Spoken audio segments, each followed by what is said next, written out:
ចូលឆ្នាំចិត្តមកដល់ចិត្តបងរំភើបប្រងចាំចង់ត្រឡប់ទៅស្រុកវិញ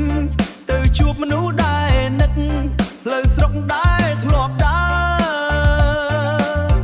នៅក្នុងចិត្តមិនភ្លេចផ្ទះតូចនៅចុងភូមិដែលមានអូនរងចាំចិត្តដល់ថ្ងៃទៅលេងផ្ទះហើយបេះដូងបងនឹកអូសុំលេងភ្លេងកូនត្រឹមលេងតែអូនមកត្រឹមលេងតែអូនមិននៅក្បែរ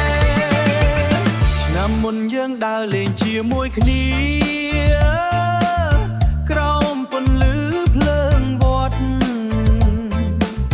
សើចសប្បាយមិនចង់បែកសើចសប្បាយមិនចង់បែកតែថ្ងៃនេះបាត់អូនបើបងត្រឡប់